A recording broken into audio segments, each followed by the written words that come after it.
Hey everybody, I'm Pastor AJ Houseman and welcome to 10 Foot Pole, a podcast to dig deeper into aspects of the Bible that get glossed over or totally ignored in most preaching. The Bible has a lot of parts that are racy, uncomfortable, and sometimes downright horrifying. Let's talk about it. Welcome to Season 4, Episode 22. We are in our third week of our Revelation study. I almost said Judges, but that's just... We're in our third week of our Revelation study, and we're going to talk about the number of the beast. Yay. 666. And today our guest is the Reverend Dr. Eric Childers, who is the senior pastor at St. Matthew's Lutheran Church in Charleston, South Carolina. Pastor AJ. A.K.A. the guy that sits in the office next to me. Thank you for having me. I am honored to be part of this conversation. I always love to talk about things that are hard to talk about, and this is one of them because I don't really fully understand Revelation. I'm hoping that you know more than I do, and thank you for having me follow Dr. Caroline Lewis. There's someone a buffer in between. And I actually have not, that episode has not dropped yet, so I haven't heard that one, but I am a fan of Reverend Dr. Caroline Lewis, and she did a really great job. I mean, same. How do you not? That's why I said we got to bring in the expert to start the book off. So let's lower the bar here for me. I am not a Caroline Lewis, but I do have some ideas about Revelation, and I think that's what's interesting about Revelation. A lot of people have ideas. I just don't know if they're always good ideas. Yeah, and we'll dive into that because there's some fun things. People like to get a little crazy with the numbers in Revelation. Especially today. I think today's are fun. Yeah. All right, so I'm going to read it. So we are diving into chapter 13 now, which is right after last week we talked about the dragons. That was chapter 12. So we're going to dive into chapter 13, and I'm going to read verses 1 through 8 and 11 through 18. We skipped a little bit in the middle, but it gets a little repetitive. But I want to make sure we cover these two new beasts that enter onto the scene of this vision. Troubling images. Yeah. Okay, so, and I'm reading the New Revised Standard Version, Updated Edition. And I saw a beast rising out of the sea with 10 horns and 7 heads. And on its horns were 10 diadems, and on its heads were blasphemous names. And the beast that I saw was like a leopard. Its feet were like a bear's, and its mouth was like a lion's mouth. And the dragon gave its power and its throne and great authority. One of its heads seemed to have received a death blow, but its fatal wound had been healed. In amazement, the whole earth followed the beast. They worshipped the dragon, for he had given his authority to the beast, and they worshipped the beast, saying, "Who is like the beast, and who can fight against it?" The beast was given a mouth, speaking arrogant and blasphemous words, and it was allowed to exercise authority for 42 months. It opens its mouth to speak blasphemies against God, blaspheming his name and his dwelling, that is, those who dwell in heaven. Also, it was allowed to wage war on the saints and to conquer them. It was given authority over every tribe and people and language and nation, and all the inhabitants of the earth will worship it. Everyone whose name has not been written from the foundation of the world in the book of life of the Lamb that was slaughtered. Then I saw another beast that rose out of the earth, and it had 2 horns like a lamb, and it spoke like a dragon. It exercises all authority of the first beast on its behalf, and it makes the earth and its inhabitants worship the first beast, whose fatal wound had been healed. It performed great signs, even making fire come down from heaven to earth in the sight of all. And by the signs that it was allowed to perform on behalf of the beast, it deceived the inhabitants of the earth, telling them to make an image for the beast that had been wounded by the sword and lived. And it was allowed to give breath to the image of the beast, so that the image of the beast could even speak, and cause those who would not worship the image of the beast to be killed. Also, it causes all, both small and great, both rich and poor, both free and slave, to be given a brand on the right hand or the forehead, so that no one can buy or sell who does not have the brand, that is, the name of the beast or the number for its name. This calls for wisdom. Let anyone with understanding calculate the number of the beast, for it is the number for a person. Its number is 666. The word of the Lord. Thanks be to God. Okay. I think. Well, I know, right? That's how those. Thanks be to God? Question mark. That's how those always end up. So this is somewhat. There's a lot going on. I highlighted my notes so that we could dive into some of this stuff. But the first thing I want to talk about is the first beast. With the 10 horns, was like a leopard, feet like a bear's, mouth like a lion. This is a direct imagery from the book of Daniel. So Daniel portrayed 4 kingdoms rising before the kingdom of God. Just as the beast rises out of the sea, they were rising out of the sea. And the first of these 4 kingdoms looked like a lion, the second like a bear, the third like a leopard, and the fourth had 10 horns. So this direct imagery is where John is pulling this from. Mm-hmm. So there's just so much. I know. Where do you? I just made a list of the words that we're talking about here. I'm not sure I have anything to say about all of them, but they're words that are worth considering, and the words that you've mentioned as well. The words that you've mentioned are images that. So what do you make? What do you make of why would we go back to Daniel? Because at the time, did John say, I think I'm going to write apocalyptic literature? We didn't really know that it was apocalyptic literature when it was apocalyptic literature.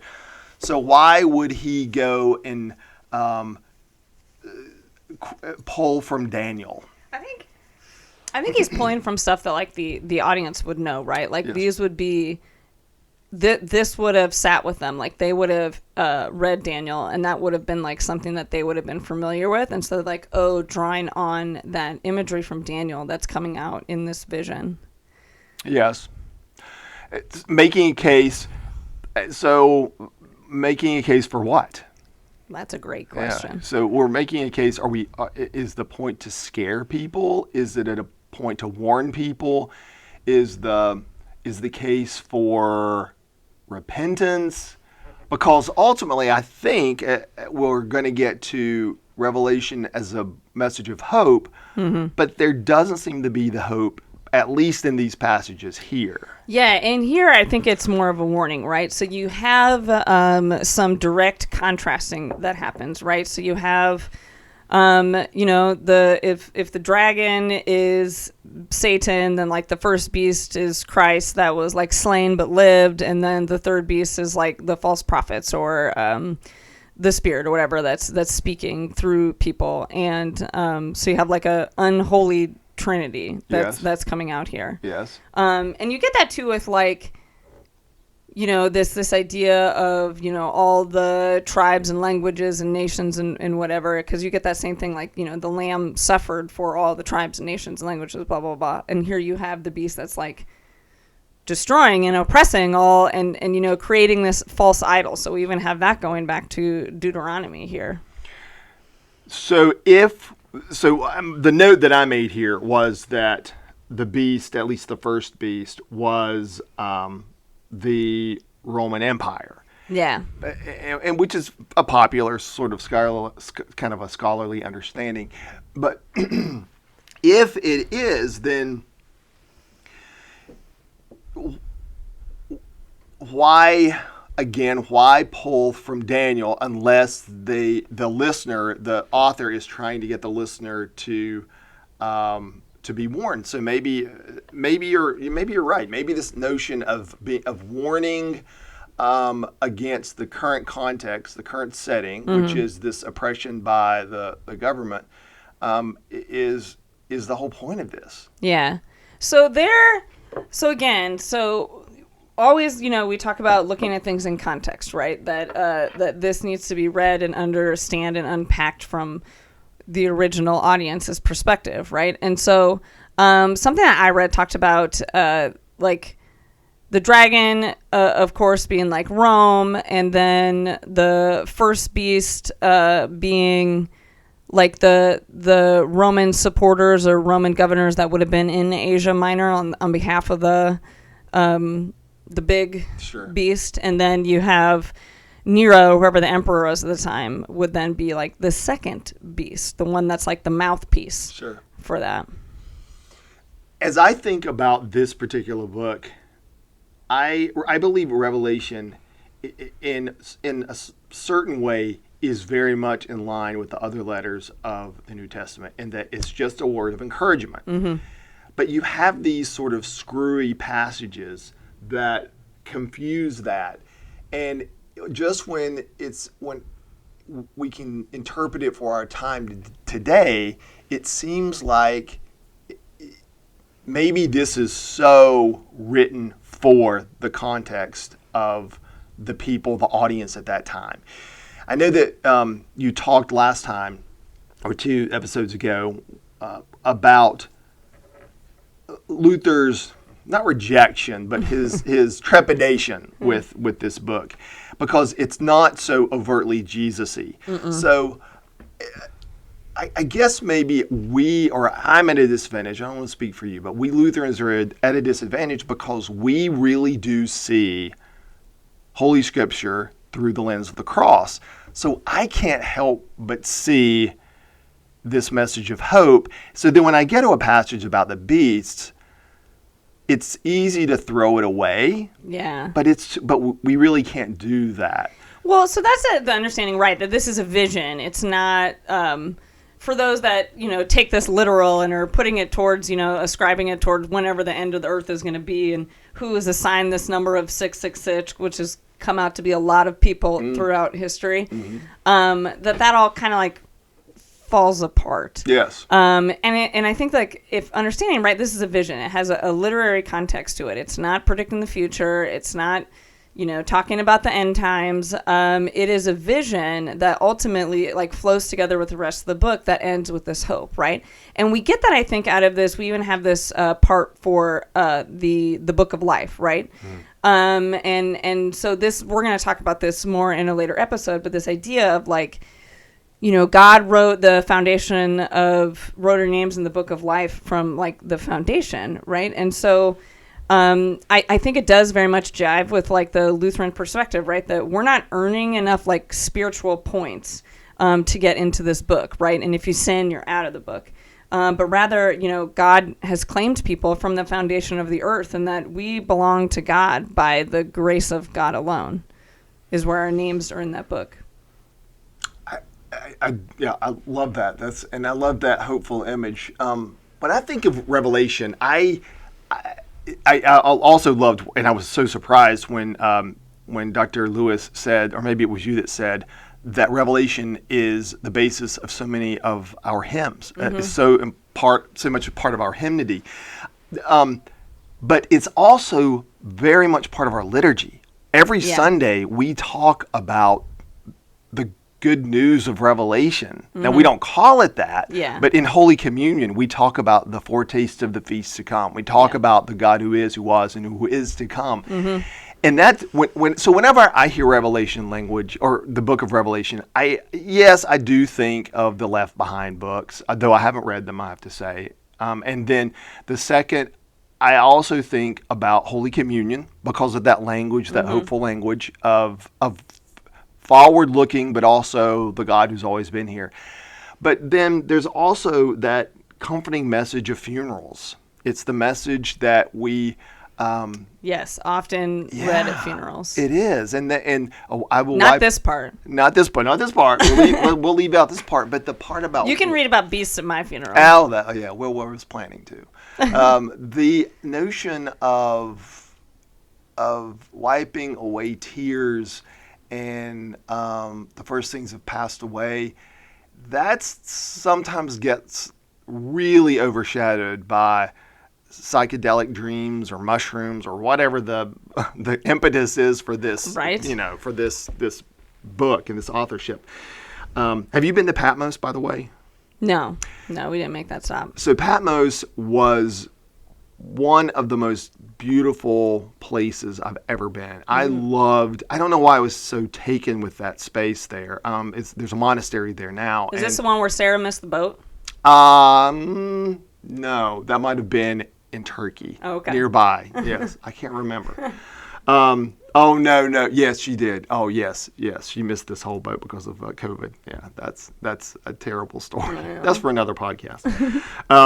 It's a beautiful vista from the top there where the monastery is, but there's this little, I guess you call it a shrine. It's a sacred place that John was supposed to have written this.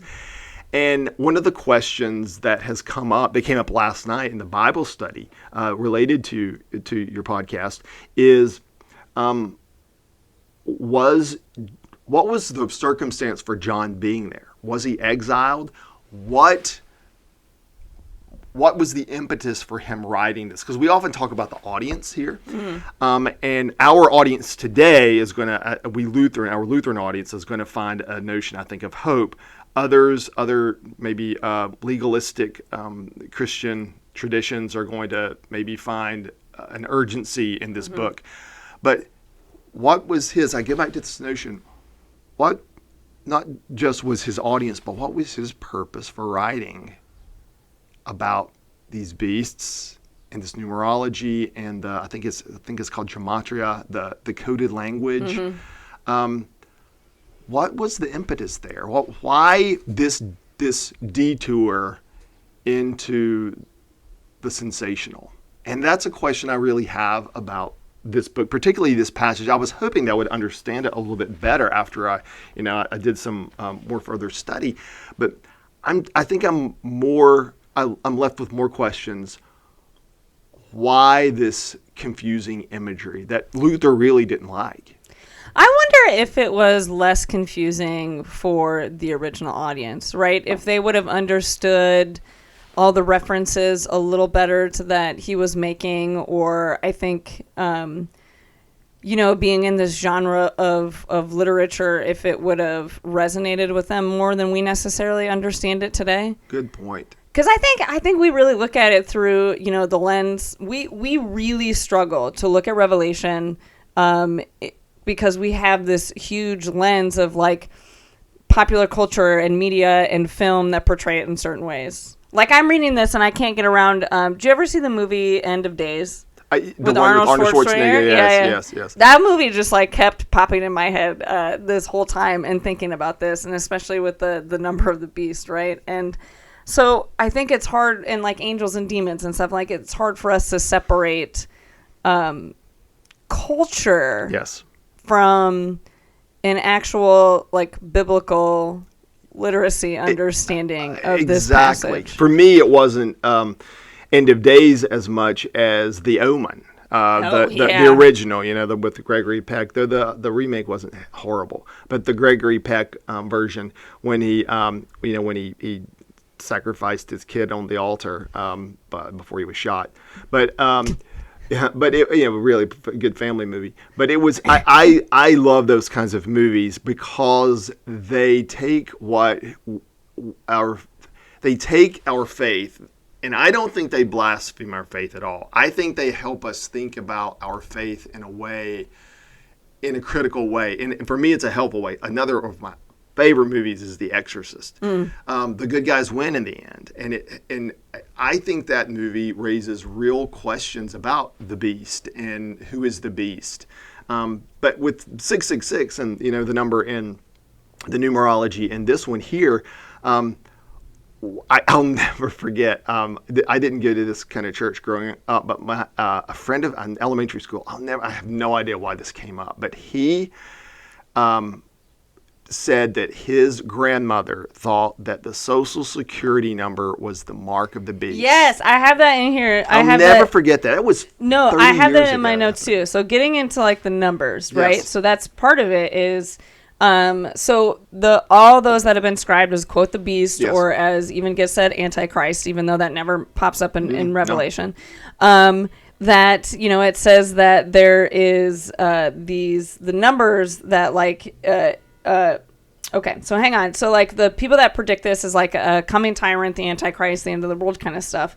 believe that this is going to happen by like taking over like world dominance through like taking control of like a coalition of like nations and stuff. So like the United Nations or like the European Common Market stuff. Yes. That those like people have ascribed that, and that since all are marked with a number. Right. And it even says like right to that no one can buy or sell who does not have this brand on them on the right hand of the forehead, the number of the beast. That yes, the people subscribe that to either social security numbers or like credit card numbers. And I was like, that's wild. It is wild. It is very wild. And I am not a conspiracy theorist at all. But boy, Revelation is fertile ground. Oh yeah, and think about what's happening in our world right now. Wow. Like you could easily fit that into this more literalist interpretation of the end of the world. Absolutely, Jesus is coming back, and he's pissed. Yes, I mean that sort We've of all thing. been ascribed the numbers. And Someone's the Antichrist. Get ready. You have to get right with God, whatever that means. And so you can see how this book can be a kind of a fulcrum for moving toward whatever new relationship you need to be with God if you're from that kind of tradition. I remember very clearly 20 years ago when I was at Philadelphia Seminary at the time, Tim Wingert and Margaret Crick, we were having a conversation. They were professors at the time, and the Left Behind books were very popular then. And one of I think it was an oral exam I was having, and they said, they asked a question about the Left Behind books because at the time it was really, I think the faculty thought it was very important that parish pastors had a good response to when parishioners asked questions about that. Yeah. And so I remember very clearly the message that the takeaway for me was these are not Lutheran questions. These are not. Others are going to read Revelation in a way that is much more, I'll say, sensational. But these, it's not that it's not important. Revelation is, but they're just not the most central of the questions that Lutherans ask. So in that sense, well, also it requires so much unpacking to Absolutely. like to say, hey, this isn't what this book is actually about, and so then we have to spend all that time, well, like we're doing now, unpacking some of these things, right? And unlearn what you think you know, which is not just sort of interpret what it means, but unlearn about the rapture or which is also not in Revelation. Absolutely, or Armageddon, also not here. Or whatever, fill in all of these things that we assign to this book. And that's a hard thing to unlearn. Yeah. That they're, one, not even here, but two, that it's not what it's about. But absolutely. So we have these beasts. So we get this number, the number of the beast, 666. Man, you'll find that all over. Like, everyone knows that 666 is like the unholy number, the number of evil, the number of Satan. Yes. So if we understand the referencing back to like the 7 seals and trumpets, right? The 6th seal and trumpet unleashed visions of wrath and devastation, that this 666 connotes some kind of imperfection. But on top of that, you have the calculating, right? So he says this takes wisdom to do the calculating the number. So you mentioned this, that the author would assume, there's some assumption that the audience is familiar with gematria. Gematria? Yeah, I believe that's it. Yes, I don't know so much about this, but I believe it's coding. It's not numerology. It's coding letters to numbers. Yes, exactly. Right. Yes. So like A equals 1, B equals 2, C equals 3, but not necessarily one for one, right? And it's also like which alphabet are they using, right? And if it can using be customized so that almost like passwords, so that a specific audience is going to hear this in a very intentional way. Yeah. So using this same code though over the course of history, people have made a lot of names add up to 666. I can't wait to hear. I can't wait to hear. Different popes throughout history. Of course, Hitler. And then my favorite was Ronald Wilson Reagan. Really? Yes. If you do ascribe the numbers in multiples of 6, Ronald Wilson Reagan equals Really? 666. I know. That is so interesting. That one surprised me a lot too. So you've got these sort of sacred figures like popes, Reagan. It's Hitler would not be sacred. And then the other one that would be very easy for contextual at the time was Nero, of course. And I read something very recently about him that was just, I don't know if it's true or hearsay, but it's just between us. There was this story that his wife had died. He had several wives, and one of them died. I think maybe she committed suicide, but he found this young boy who resembled his wife, and he castrated this boy and presented this castrated boy as his new wife, as though no one would notice because he sort of looked like her. Interesting. He was troubled. So he's not at a hard. He's an understandable target. Yeah. But some others, So I guess the book that I read did have the calculations to make Nero's name in Hebrew add up to 666 too. Okay, so in it, I guess, and in Greek, there's both Greek really? and yeah. So the follow-up question would be: is it okay? You can make it add up, but then again, what's the purpose? What does this mean? Why are they trying to make Nero add up? I can see why Nero at the time, because they're trying to make a case. So it. But why Pope? I don't know. Whichever popes, they were Pope Innocent or President Reagan or whatever. Why would they? Why have people done that throughout the course of history? Yeah. Is it to make a case for? I think so. Demonization. Yeah. So Nero, because there is, and you'll find in a lot of English translations a little asterisk that it's not 666, it's 616. Yes. And so if you do Nero's name in Hebrew, it's 666. But if you do it without the extra N on the end, so it'd be Nero, and you drop that final N, the values would then be 616. I've never done the math. What if I didn't either. Someone else did the math here, so I didn't have to do if, that. What if my name? Well, again, what code number are you subscribing it to? Are you don't know. counting in multiples of 6? This one counts in multiples of 10. Wow. So it's That's all troubling.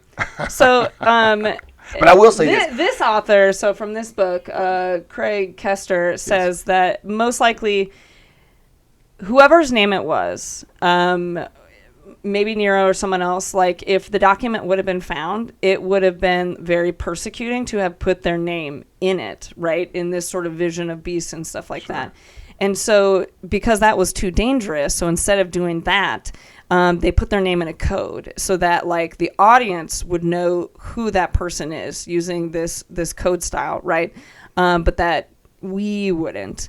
And most likely it is Nero, right? Yes. Because again, if you come back to some of the hardships and stuff that they're facing at the time, one of the individual, because we skipped over like the individual letters to each church going through, but one of them, some of their issues were like trying to be set as part as Christians, but also they still live in this Roman society. And so like, what do they do or what do they sacrifice in order to be included in society or to have successful businesses or, to just thrive economically? And so I think that you kind of get that reference here that no one can buy or sell who does not have that brand, the number of the devil, right? So like, I think that you're getting from John this warning to remember that you are a Christian first. Yes. Right? So that like, yes, you might suffer economically by, quote, not having Nero's number written on you. Yes. Or use his coinage or whatever. Exactly. So when we talk about the book this way, particularly this passage, then it becomes much, much clearer in a sense if you read it as a historical document. Mm-hmm. A historical document with some really wonderful poetry and symbolism and imagery. Yeah. Because Nero he was sovereign at the end of the first century. When this book was probably written, when it was around 90, at the end of the first century as well. We know that historically we know that Nero was among the first, if not the first, Roman emperor who did persecute Christians. Mm-hmm. One of my favorite figures came about 100 years later, Marcus Aurelius, and he actually was the good emperor, and he at least didn't persecute it. There's maybe even some evidence that he supported some Christianity along the way, but there's some history that shows that Maybe that's exactly what the author Yeah. of Revelation is talking about. So the question is, if that's the case, then Why do we read so much into it? why do we Yeah. read so much into it Well, today? I mean, in my personal, Yes. opinion, I think it's because of how disconnected from biblical scholarship that much of the church has become. Or literacy. I would just Yeah. just say basic literacy. Yes. And again, I'm going to And again, so you have this whole movement, right, of this sort of fundamentalist, biblical, literal Yes. readings of the Bible, right? And so if you look at the Bible that way and you read it that way, then it's easy to ignore a lot of these other things. And so you're reading it in this selfish perspective of like, well, this is talking to me in my life in the Yes. here and now. And Yes. so when we read it that way, like that really does change the perspective of how you read this. If you take Absolutely. it's the same thing with we talk about with like all of the letters. If you take the original audience out of it, you can sure spin that to say a lot of things. Absolutely. But can't we say the same thing about the creation story or the flood story? Exactly. All Yeah. of this. I'm the first to say I am not a biblical scholar. I learn every time I lead a study in the parish. Yes, the Reverend Doctor, the doctor stands. It's not for it's certainly not for biblical literacy. I am learning this as we go as well. It's in English. No, it's college administration. It's not even that. Oh, I thought it was. No. So I think one of the first things we do as students of the sacred text is to say, I don't have all the answers. Mm-hmm. And I always tell people this too when in the classes, don't study the Bible alone. Yes. It's too dangerous. Well, It's so that's why we do the podcast with the discussion group, right? That you're Exactly. getting background information Amen. before diving into some of this stuff. Yes. And again, I'm no expert either. You can see the books that I read to talk about this from other scholars and stuff like that. I did too, and it might be helpful. Can I introduce one of Please the books do. that I read? Absolutely, please do. One of the books that you read in your study Is the World Study Bible, and let me tell is you the why. World Story Bible. Story Bible. So this yeah. is a picture book Bible.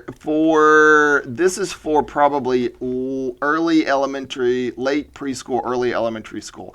Now let me tell you why I do this. When I prepare a sermon, some weeks it just doesn't come to me. It's just not there. You know what it's like. Or maybe it comes to you every week. It just It doesn't. does not. It doesn't. So sometimes I will read, because I usually read the NRSV, but sometimes I will go to other translations. One that I often like to go to is I call it the disco version, the Living Bible from the 70s, and the green one, you know? Yeah, because it tells it in a very conversational disco vernacular. version. Yeah. And then sometimes I'll go to the Message. Trash. Yes, I know, but it's a very helpful way to hear that story in different words. And then I will often go to, particularly if it's a complex story, I'll go to a children's Bible. And I will say, what is the story that some editor thought was the most important takeaway to share with the children? I usually just go to the Greek. Or the Greek. Well, no, I'm not going to do Testament work. That's too much work. Yeah. So I go here. And so the first thing that I think we should note is the first children. I had to go to, this is the third children's Bible I went to because they're not going to touch Revelation. In No, the they children's don't. That's Bible. not that pop up. Yeah. This is not going to do it. And I think I had Can you imagine the pop-up book? Dragons and... What's the orange one? That's the Spark. I went there. That's not in there either. Oh no, the Spark ends with Acts in the New Testament. Yeah, It it's doesn't have any stories beyond Acts. No. So this right here, as I looked, there were two passages about from Revelation. Neither are the passage that I was responsible for today about beasts and 666. Yeah, that'd be fun for parents to have to explain to their kids at home. Little Damien. All right, so so there are two takeaways. One is the beginning and the end, which I know you've talked about already before, the Alpha and the Omega, which is very important. It's a very comforting message that we can understand. And then the other one, which is yes, it's for children, but it's also for Lutherans. God makes all things new. Yeah. And isn't that ultimately, I think what you're going to, I don't want to spoil it for the end of the class, but I think isn't that what at the end of this you want folks to take away? That maybe this is not a story about demons and dragons and exactly beasts devouring the earth. but it is rather a hopeful message. And who the number of 666 in our yeah, world well, that's today still is. fun. That's still fun to play with. That When's one, the end of the world? Yeah. It's just not there. It's just not. I mean, it is there, but it's not. It's it's just be ready to be underwhelmed. It's not going to be so sensational. That's probably going to be the mostly the takeaway from the Book of Revelation is I was underwhelmed. I wanted to know when the world was ending, and it turns out it's not there. It's not. And you know what? We're ready, so you don't have to get right with God or look busy because we have we're in good shape. Yeah. Now we're not. We have to have some maintenance, some tune up through confession and forgiveness, and sacramental work and praying for others and being prayed for by others. But we don't have to worry about being devoured by dragons. I don't think. No, I don't think so either. Yeah. Well, first of all, again, this is a vision. It is not a foretaste of the feast to come. Fever dream. Yeah, I like there that. You go. Fever dream. Mm-hmm. But it also, so there are, if you want to read this in that literalist perspective of assigning this number to a person, of our social security numbers or credit card numbers be assigning our economic numbers of the beast, and you want to ascribe a timeline to this and look at it in this end of days kind of perspective, that kind of perspective falls apart really quickly because there are holes in it. So you can draw this up, right? And you can say, well, we take the Bible literally, and this is literally what it says. But then as soon as you go to the part where the beast looks like a lion and a leopard, and they're like, oh, well, that's obviously a metaphor. So where do you pick and choose where we're taking it literally and what of this vision is a metaphor? Exactly. Did Paul... I need a fundamentalist to answer that for me about which parts... which we talked about this a few weeks ago with Colby Martin, because I was asking him some of these questions because, I didn't grow up in this, and I need someone to tell me when we take the Bible literally from that perspective and when it's a metaphor. Yes. I mean, did Paul literally lose his vision and then have new eyes? Did literally scales fall off of his eyes? Or is that metaphorical? Was Jonah really inside I prefer a great white shark than a whale, but was he inside? Well, just a large fish. A large, aquatic creature for 3 days. The transgender fish. Yes, I remember that one, that episode. But or can we be open to reading and discussing the Bible in a group of people so that maybe there isn't one answer? It's just, I think one of the reasons we call it the Living Bible. The living word it speaks to all of us in different ways, which is part of the problem, part of the challenge, because we're all little theologians and we own this Holy Scripture, so we can make it say what we want. But maybe if we approach it with some humility and with one another and say, well, maybe that is right.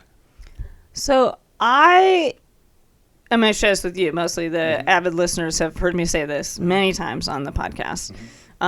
Something that a professor at Gettysburg used to say, Dr. Stevens, that I believe the Bible is true and that some of it actually happened. I love that one. Right? So there is always truth, and there is always God's word and the message of hope and the message of love and mercy and grace throughout the whole story. And we can live and breathe that and have faith in that, knowing that some of those things, probably a lot of them, didn't actually happen. Amen. Yeah. And so I think to me, that's the understanding of looking through this lens of Revelation, right? Amen. This is a vision. No one's saying that this actually happened or that it's actually going to happen, but rather that there is a message for the original audience as well as for us to take away of understanding, what it could look like, right? If we fall too much away from our Christian faith and practices, what the world could look like, what the nation, what the empire, what all of its, could look like. But rather to understand that this is a direct contrast, right? This third beast has the horns of the lamb, right? That's, we're supposed to continue to remember the Lamb, that is the revelation. It is Jesus Christ, that Jesus Christ is the one who, was slaughtered, came back to life to set us free, rather than this beast here that was slaughtered, came back to life. And for the record, it gets changed in the English version, but in the Greek, it's the same word, that the lamb was slaughtered and the beast was slaughtered. Do you know that? Remember the word? Not off the top of my head. I don't know what the word is. My Greek is very rusty. But focusing on this leads to death and destruction, whereas to put our faith and hope always in Christ. It's a reminder, too. Mm-hmm. It's a reminder. There's this image that I use in catechism. You may have seen it before. It's a worksheet, and it looks like a little bookshelf, actually. And it has all the different books of the Bible and all the genres. And it's helpful for us to remember, particularly when we come across a book like Revelation, that the Bible, the sacred texts, are like a mini library, and on each different shelf there's different genres. And the genre of Revelation, similar to Daniel, they really are different, and maybe even the intent is different. Certainly the delivery is different than some of the other books. It's not a history. It's not a letter. It's not poetry, although it's poetic. It is a letter. No, it is a letter. You're right. But it's not a letter as though we are. It's not a direct letter like correspondence that we necessarily got from Paul's letters to the churches. And I was going to say it's not poetry, but there is poetry in this as well. But this genre here is different, and maybe even intended to be received differently and used differently than some of these others that are in the Bible. So yeah, good. That's a very good point. Yeah, to have it not be like this direct, like in Paul's letters, right? When he's talking to the lady elect and blah blah blah, or the two women who are fighting, right? That there's a direct response on how we live, or like in the book of Romans, addressing this group that is both Jew and Gentile about how to live and be together as followers of Christ, right? That this is a little bit different in the way that John is portraying this message to the churches that he's writing to. Instead of like saying like, no, stop fighting, listen to each other, or no, everyone's allowed to be Christian, they don't have to be Jewish first. It's more like, I took some shrooms and Jesus Christ spoke to me, and I would like to share that with you. Yes. Let me tell you a story. I think you can get something out of this. And we'll just keep it in the Bible just for fun. Yeah. Well, I mean, if we didn't, we wouldn't have all of these great movies and books. That's right. Yeah.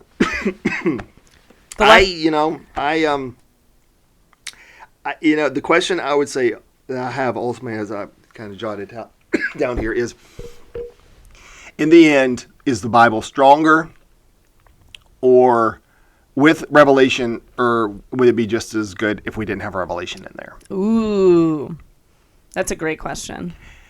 I bet I know Luther's answer to that question. I think those guys, again, they were all guys back, millennia and a half ago, when they sat down to put together, to canonize the Bible, for reasons that information I'm not privy to, they chose to keep it. For tradition, I think it's important. I think it's pretty intact the way it is. I wish the Bible had some more details about some things I'd like to know about, but I don't know if I would take anything away. I'd like to maybe add some things, but yeah, it's just, again, handle with care. Yeah. Handle with care. That's all I'm saying. That's probably a good way to put it. Which is essentially, so this is why I also think it's important for us to continue to study and to learn, and to look at some of these contexts and to try to, discern more meaning out of our Holy Scriptures, all of them. Because there is so much to unpack in every single one of the books in the Bible. And so if you just read it and you're like, wow, that was weird, you're not going to quite get the same. So people tell me all the time that like, oh, I'm reading through the Bible. And I was like, okay. And I just like, I'm always kind of like icked for it. I'm like, that's not really, like, that's not going to going to help you as much as I think that you think it's going to. Yes. Because if you don't have any of the understanding of like what's going on, that's right. Who they're writing it to, why were they writing it, like exactly. what was happening at the time, right? Like it's totally out of context, right? In some days, I am not in the headspace to read Judges. I don't need to read that, and doesn't need to speak to me. But exactly, it's just, again, I think an important takeaway here is that to the listeners, do not read the Bible by yourself. It needs study with trusted people, or maybe even people you don't trust. So the people with whom you can disagree, and that you can hear different points of view, and also it's a discipline, I think, to help move you along, because it's not a linear process from Genesis to Revelation. At least I don't think it is. Not even a little bit. Yeah. It's not even the order that those books were written, right? So like we have to take that into context too, and if you don't, right, then it doesn't make much sense, and it is just a totally weird book that you can pull apart all of these different things. And dare I say, it could be harmful, because it is, because it could, I don't want to say damage your faith, but certainly. Well, it causes a lot of damage in the world when people do that. Well, you're right. Oh, definitely the world, but I was thinking personal faith. Well, what if I don't believe this, or what if if I can't understand Revelation, then I must be a terrible Jesus follower. Well, of course not. Yeah. But in that sense, certainly your point. Yes, the Bible is can be a flamethrower. Yeah, for sure. Yeah. Well, thank you, Pastor Eric, for joining us for this fun discussion. I'm going to now do some of this numerology with some of people's different names and see if I can find who the new beast is these days. Thank you. Thank you for having me, Pastor. Mm-hmm. Thank you. Come back next week where we talk about Satan's cage. He gets released for 1,000 years. It should be fun times when that happens. If you ask the Jehovah's Witnesses, that's already started. But they changed the date too. Like it originally started, and then they got a new president. And he was like, no, it started this date. So like, it's still up in the air even from their perspective when that date actually starts. But anyways. Is that also the 144,000 discussion? Yes. Yeah. Right. They also, that there's only those many people. Yep. Anyways, the rest of us are just extras. Yeah. Which includes all of them too, pretty much. That's 144,000 is a very tiny amount of people. It is. Yeah. I'm interested to hear how that one goes next week.